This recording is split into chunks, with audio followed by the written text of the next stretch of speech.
Hello guys, welcome to my next video. जैसे कि आप लोग जानते हैं, हमने एक सीरीज़ शुरू की थी फंडामेंटल राइट्स की, जिसके बारे में मैं 4-5 वीडियोस अब तक बना चुका हूँ, जिसको आप लोगों ने देखा भी है। और अगर आप लोगों को पसंद आई हो, देखा हो, तो आपने उसको लाइक करें, सब्सक्राइब करें। और इसके साथ अगर आपको कोई क्वेरी हो, कोई क्वेश्चन हो, तो आप उसमें कमेंट भी कर सकते हैं। और टुडे हम डिस्कस करेंगे आज क्या, article number 19। Basically today's will discuss about the article number 19 which is related to freedom of speech. मतलब हमें किस किस राइट में, हमें किस किस चीज़ की बोलने की वो दी है, राइट दिया हुआ, अधिकार दिया हुआ, बोलने का अधिकार, राइट टू स्पीच। तो राइट टू स्पीच का जो अधिकार है हमें, वो किसके अकॉर्डिंग दिया गया, आर्टिकल नंबर 19 के तहत। अगर हमें आर्टिकल नंबर 19 के तहत बोलने का अधिकार दिया गया है, तो क्या हम सब कुछ बोल सकते हैं? हमें कुछ ही बोलने का अधिकार है? नहीं, ऐसा नहीं है। हमारे पास सब कुछ बोलने का अधिकार नहीं है। सब कुछ बोलने का अधिकार है भी, और सब कुछ बोलने का अधिकार नहीं भी है। लेकिन अगर हम कुछ ऐसा बोलते हैं जिससे कि कोई दूसरा व्यक्ति या कोई दूसरा भारतीय नागरिक परेशान होता है, या उसको किसी तरह की कोई दिक्कत होती है, तब वो राइट नहीं होगा। वो राइट हमारे फंडामेंटल राइट में नहीं आता। जैसे कि अगर हम आर्टिकल नंबर 19 की बात करें, तो उसमें सबसे कुछ क्लॉजेज हैं। उसके अंदर कुछ 5 क्लॉजेज हैं। अगर क्लॉज नंबर 1 की बात करूं, तो which is freedom of speech and expression. मतलब आपके पास में फ्रीडम ऑफ स्पीच है। You have a right of freedom of speech and also expression. मतलब कि आपके भाव देने के, आप किसी सामने बात कर रहे हैं, तो आप कोई किसी तरह का रिएक्शन देते हैं ना। आप अगर खुशी की बात कर रहे हैं तो अच्छे रिएक्शन देंगे। अगर आप गुस्से में हैं तो आपके रिएक्शन बुरे होते हैं, गुस्से वाले रिएक्शन होते हैं। तो इसीलिए हमें एक राइट दिया गया, freedom of speech and the expression. मतलब आपको बोलने के अधिकार के साथ साथ एक्सप्रेशन देने का भी अधिकार है। लेकिन इसके अंदर सब क्लॉज भी ऐड हुआ है, ऐड किया गया है, ताकि आप कुछ ऐसा ना बोलें जिससे कि कोई दूसरे व्यक्ति को क्या हो, परेशानी हो, कोई दूसरा व्यक्ति आपसे परेशान हो जाए। तो अगर आपके पास फ्रीडम ऑफ स्पीच का राइट तो है, लेकिन अगर आपके उस राइट का आप मिस यूज करते हैं, किसी को आप गाली वगैरह देते हैं, कुछ गलत बिहेव करते हैं, मिस यूज करते हैं, आप मिस बिहेव करते हैं उसके साथ में, तो क्या होता है, गवर्नमेंट आपके खिलाफ एक लॉ बना सकती है और आपके लिए रिस्ट्रिक्शंस लग सकते हैं राइट टू स्पीच में।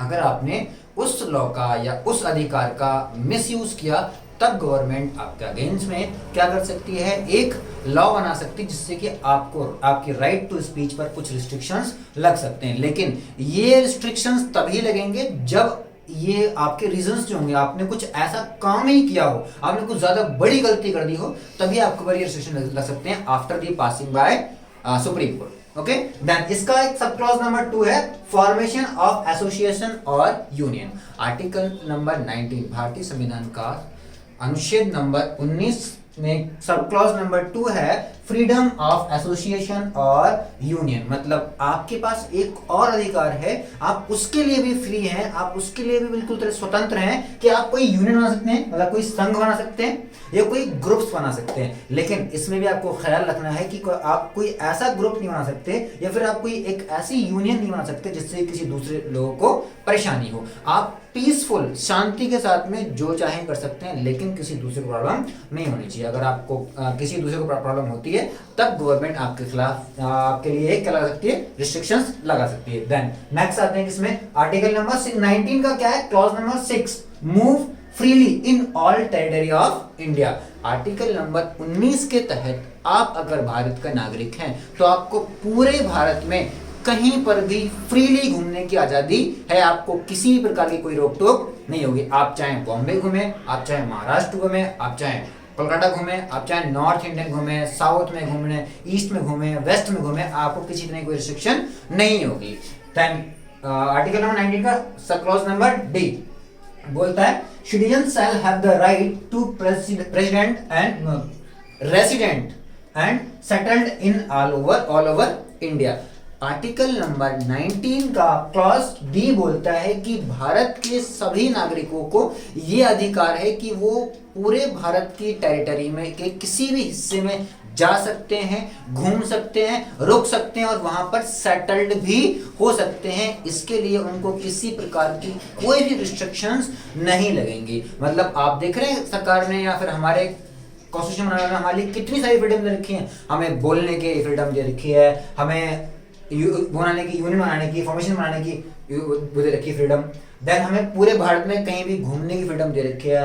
देन हमारे पास एक और फ्रीडम भी, आप हम कहीं पर जा सकते हैं और कहीं पर भी रह सकते हैं। जैसे कि 2019 से पहले अगर मैं बात करूं किसकी, जम्मू एंड कश्मीर की, तो आप जानते हैं वहां पर था आर्टिकल 370 लगा हुआ था। तो उस समय आप वहां पर जाकर के घूम सकते थे, लेकिन वहां पर जाकर के आप प्रॉपर्टी लेकर के रह नहीं सकते थे। क्यों? आपके पास वो राइट नहीं था, क्योंकि आपको वहां पर क्या लगा था, आर्टिकल नंबर 370 लगा हुआ था। लेकिन हमने क्या देखा, 2019 दिसंबर में 19 दिसंबर 2019 में क्या हुआ, उसको हमने खत्म कर दिया। तो वहां पर अब हमारे पास ये भी राइट है कि हम चाहें तो जम्मू कश्मीर जाकर के भी प्रॉपर्टी अपनी परचेज कर सकते हैं, वहां पर भी रह सकते हैं। Then last of the 19, citizens shall have the right to do anything and any occupation, business and trade। Article number 19 के तहत अगर भारत के सभी नागरिकों को ये अधिकार और है, इस चीज की फ्रीडम है कि आप किसी प्रकार का कोई भी ट्रेड कर सकते हैं, किसी प्रकार का आप कोई बिजनेस कर सकते हैं, आप जो चाहें ऑक्यूपेशन कर सकते हैं, जिसमें आपको आसानी होती है, जो आप करने के लिए आपके लिए सहज है, बहुत इजी है आपके लिए, वो आप कर सकते हैं। इसमें किसी भी तरह की कोई रोक टोक नहीं हो सकती। सरकार ने आपको यहां तक फ्रीडम दे रखा है। मतलब आपके पास फ्रीडम ऑफ स्पीच है और एक्सप्रेशन भी है, मतलब आप कुछ भी बोल सकते हैं, कुछ भी एक्सप्रेशन दे सकते हैं, लेकिन ध्यान रहे कि कोई दूसरा व्यक्ति आपकी स्पीच से, आपके एक्सप्रेशन से परेशान ना हो। अगर ऐसा होता है तो सरकार उसके खिलाफ लॉ बना सकती है, जिससे कि आपकी स्पीच पर कुछ रिस्ट्रिक्शंस लग सकते हैं। Then second is formation of association और यूनियन। मतलब आप कुछ संघ बना सकते हो, ग्रुप्स बना सकते हो, लेकिन बहुत पीसफुल, बहुत शांति के साथ में। Then move freely in all territory of India. मतलब आप भारत के किसी भी पार्ट में स्वतंत्र तरीके से, मतलब बिल्कुल फ्री, जहां चाहें जैसे चाहें घूम सकते हैं। आपको कोई ये नहीं बोलेगा, आप प्लेन से गए, दिल्ली से बैठे आप बैंगलोर चले गए, या आपने दिल्ली से बैठे बॉम्बे चले गए, आप वहां गए, तो वहां पर आप अगर प्लेन से उतरेंगे तो वहां पर आपको ये नहीं बोलेगा कहां के हो। If you have a identity of India, then कोई भी आपको ये नहीं बोल सकता कि आप यहाँ पर नहीं रह सकते, कि आप यहाँ पर रहने के एलिजिबल नहीं हो।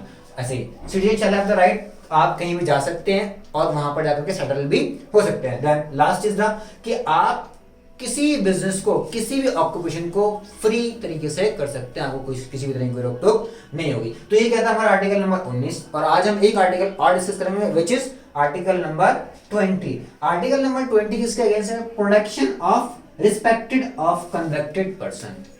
मतलब ये एक ऐसा आर्टिकल, ऐसा राइट है हमारे पास में कि सपोज दैट आपने कोई एक ऐसा जुर्म कर दिया या आपने कोई ऐसा अपराध कर दिया है जिसकी अभी तक कोई सजा नहीं बनी।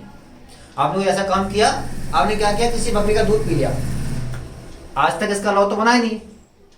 आपने अगर किसी की बकरी का दूध पी लिया तो उसका कोई लॉ बना हुआ है कि अगर आप किसी बकरी का दूध पी लेंगे तो आपको सजा होगी? नहीं ना।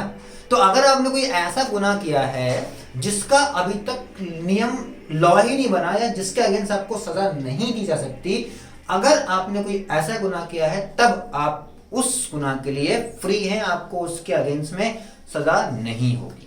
मतलब आपको कोई नया लॉ बना करके सजा नहीं दी जा सकती। अगर कोई लॉ पुराना बना हुआ है और आपने उस तरह का अपराध किया है तभी आप उस सजा के हकदार हैं। अदरवाइज अगर आपने कोई एक ऐसी गलती करी है, एक ऐसा विवाद कर दिया है जिसका अभी तक कोई लॉ नहीं है, हमारे भारतीय संविधान में कोई ऐसा रूल नहीं बनाया है जिससे कि आपको सजा दी जा सके, तब आप उस गलती के लिए फ्री हैं, सेफ हैं, आपको कोई कुछ भी नहीं कहेगा। और आर्टिकल नंबर 20 हमें एक और चीज बताता है, citizen not punished again for same offence. आप किसी भी एक जुर्म के लिए 2 बार सजा नहीं पा सकते। आपको कोई भी गलती की, किसी भी विवाद की, आपने कोई भी जुर्म कर रखा हो तो उसमें आपको सिर्फ एक बार ही सजा मिलेगी, उसके अलावा दोबारा आपको उसके लिए सजा नहीं हो सकती। तो आज हमने डिस्कस किया आर्टिकल नंबर 19 जो बोलता था फ्रीडम ऑफ स्पीच, और आर्टिकल नंबर 20 जिसने हमें बताया कि protection of respected of the convicted person. अगर आपने कोई गुनाह किया है, अगर करंट में उसका कोई लॉ नहीं है, तब आप उस गुनाह के लिए सजा के लिए एलिजिबल नहीं है, कि आप क्या है, उस गुनाह में सेफ हैं, आपको कोई सजा नहीं होगी। और इसके साथ साथ क्या बोलता है कि आपको किसी भी एक गलती की 2 बार सजा नहीं दे सकती। तो होप आपको पसंद आया होगा। और देन एक चीज और भी लिखा है हमने, अगर आपको पसंद आया हो तो हमने क्या लिखा है, please like and share and subscribe. If you want to be like this type of videos, so please like and share and subscribe. And you drop the DM in the comment box if you want to be any more lecture in the math, science, history, polity etcetera, जिसमें ज़्यादा आपको चाहते हैं उसमें आप मुझे message कर सकते हैं, कमेंट कर सकते हैं, मैं उसमें आपके डाउट्स क्लियर कर दूँगा। ओके, सो आज के लिए इतना ही, बाय, टेक केयर।